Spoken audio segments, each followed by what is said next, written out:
The world broke open with a sound like tearing thunder.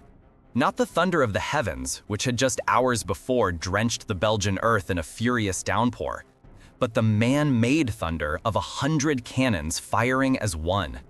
The ground shuddered, a violent, ageless tremor that traveled through the soles of boots, up the legs of horses, and into the bones of the nearly 72,000 French soldiers. A wall of iron and fire ripped across the valley, churning the already sodden fields of rye into a grotesque stew of mud, metal, and flesh. The air, thick with the smell of damp earth and gunpowder, was instantly choked with a sulfurous black smoke that stung the eyes and clawed at the throat. Through the haze, a French eagle standard, once gleaming gold, faltered and fell into the muck. The day of reckoning had begun. June 18th, 1815. The dawn was gray and weeping. Napoleon Bonaparte, Emperor of the French, stood at his command post at Les Cailloux farmhouse, staring out at the rain-soaked landscape. He was not the Colossus of Austerlitz or Jana. The years of ceaseless war, the disastrous retreat from Russia, and the bitterness of exile on Elba had left their mark. He was heavier, his face puffy, and a gnawing pain in his stomach, a recurring ailment, was a constant unwelcome companion. Yet the fire in his eyes remained. That same insatiable ambition that had propelled him from a minor Corsican noble to the master of Europe still burned. His grand strategy was, as always, a masterpiece of audacious simplicity. He called it the strategy of the central position. He had thrust his Army du Nord like a dagger between the two coalition armies gathering to crush him: the British, Dutch, and German forces under the Duke of Wellington, and the Prussians under the grizzled 73-year-old warrior Gebhard von Blücher. 2 days earlier, at Ligny, he had battered Blücher's Prussians, sending them reeling back in what he believed was a full retreat. Now, only Wellington stood before him. One more shattering victory, and the 7th Coalition would crumble before it had even truly formed. Paris would be safe, his empire would be restored. But the rain, the damned rain, had turned the battlefield into a quagmire. His artillery, the daughters of the emperor that had won him so many battles, would be useless in this mud, their cannonballs sinking without effect. His cavalry would be slowed to a crawl. He made the fateful decision. He would wait. He would wait for the sun to dry the earth. He breakfasted with his marshals, dismissing Wellington as a bad general and the British soldiers as cannon fodder. "This affair is nothing more than eating breakfast," he declared, with a confidence that bordered on arrogance. This delay, this seemingly prudent choice to wait for firmer ground, was the small decision that would unwind destiny. Every minute that ticked by was a minute gained for his true enemy, time, and time was marching toward him in the form of 45,000 vengeful Prussians. Across the valley, on the ridge of Mont Saint-Jean, Arthur Wellesley, the Duke of Wellington, was a study in contrasts. Cold, pragmatic, and with an aristocratic disdain for overt emotion, he lacked Napoleon's magnetic charisma, but possessed an unshakable resolve. He had chosen this ground meticulously, using the reverse slope of the ridge to shield his infantry from Napoleon's dreaded artillery.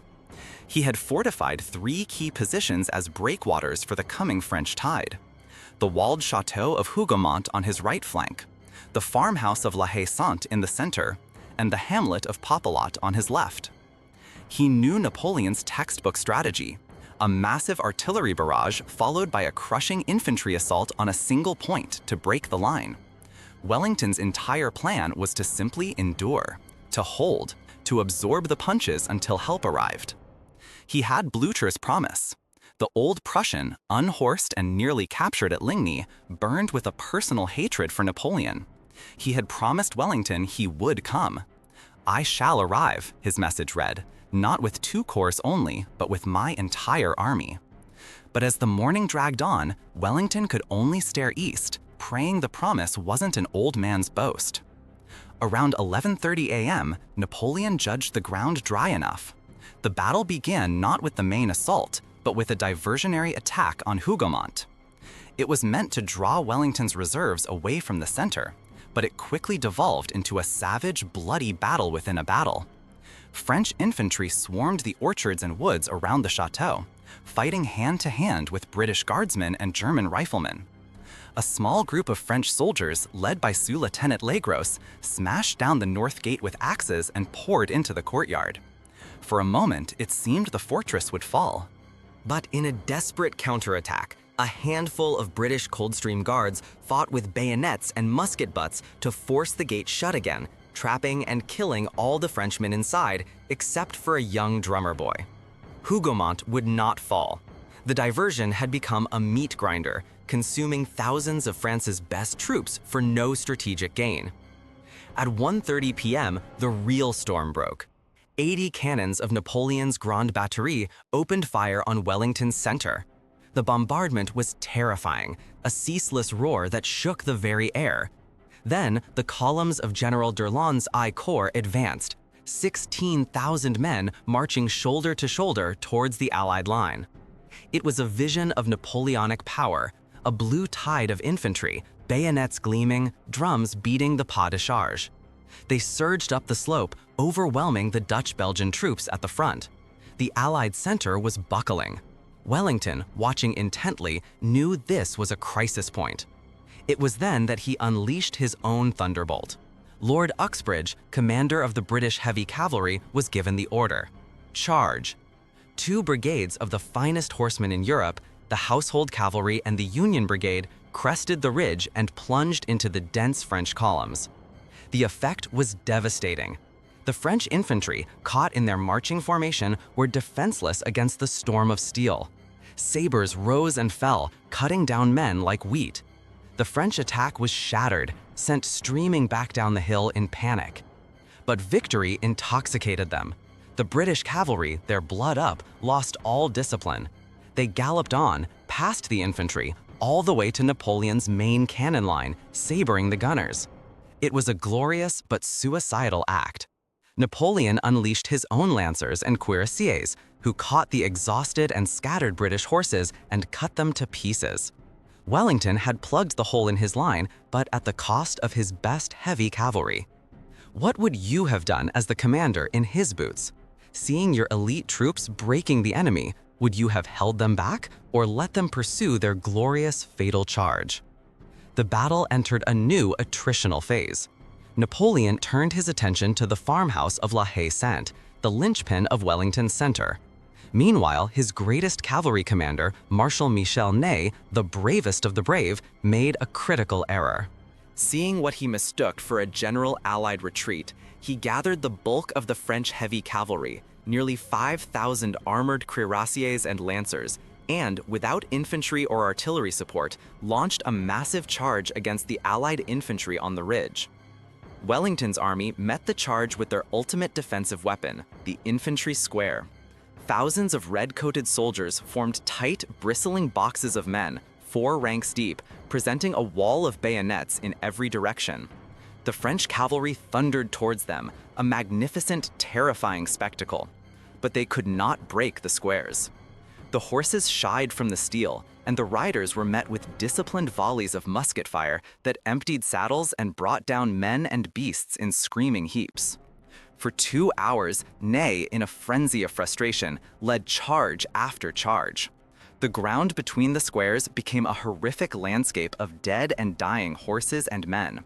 The cavalry was spent, wrecked against the unbreakable British squares, a colossal waste of one of Napoleon's finest assets. As the afternoon bled away, a new shadow appeared on the horizon to the east. It was not, as Napoleon desperately hoped, the columns of his own Marshal Grouchy sent to pursue the Prussians. It was the Prussians themselves. Blücher had kept his word. The ticking clock had run out. Panic began to whisper through the French ranks. Napoleon, forced to commit his reserves to hold back this new threat on his flank, knew his grand plan was in tatters. His carefully constructed battle had descended into a chaotic brawl on 2 fronts. He had one last card to play, one final, desperate throw of the dice. His legends in bearskin hats, the Imperial Guard. These were the immortals, the grognards or grumblers, veterans of a dozen campaigns who had never known defeat in battle. They were Napoleon's ultimate weapon, held in reserve until the decisive moment. At around 7:30 p.m., with daylight fading and the Prussians swarming his right flank, that moment arrived. It was not a moment of triumph, but of desperation.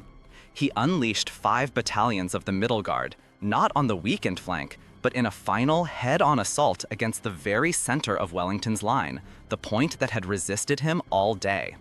With drums beating and cries of "Vive l'Empereur," the Guard advanced up the muddy, corpse-strewn slope. The fate of Europe walked with them. They marched with grim determination, an unstoppable force of will. They pushed back the battered British battalions opposing them. They were cresting the ridge. For a heart-stopping moment, it looked like they might succeed. But Wellington was there. He had anticipated this final blow. He had hidden a fresh brigade of his own guardsmen, the British Foot Guards, lying down on the reverse slope, concealed from the French artillery and from sight. As the Imperial Guard reached the summit, Wellington gave a quiet command. "Up, Guards, and at 'em!" 1,500 British soldiers rose as one and delivered a catastrophic point-blank volley into the head of the French column. The shock was immense. The legendary Guard, men who had never flinched, staggered. Their advance stalled. From the flank, another British brigade poured in a devastating enfilading fire. The commanders of the Guard fell killed or wounded. The unthinkable happened. For the first time in their glorious history, the Imperial Guard faltered. They stopped. They began to fall back. A cry echoed across the battlefield, a cry of disbelief and horror from the French soldiers. "La Garde recule!" The Guard retreats. It was the breaking of a spell. If the Guard could be defeated, then all was lost. From his vantage point, Wellington raised his hat high in the air, the signal for a general advance. His entire line surged forward.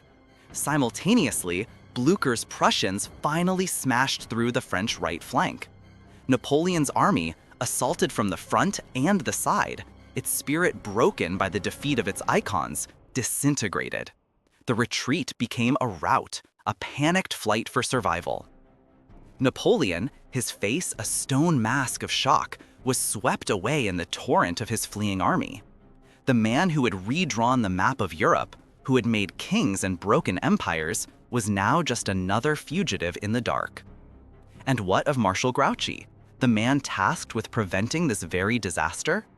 The twist in this tragedy is not one of betrayal, but of rigid obedience. Miles away at Wavre, Grouchy had found and engaged a single Prussian corps, a rear guard left specifically to keep him occupied. He could hear the distant, thunderous roar of the cannons at Waterloo. His subordinate, General Gérard, pleaded with him. "Marshal," he urged, "it is necessary to march to the sound of the guns." But Grouchy refused.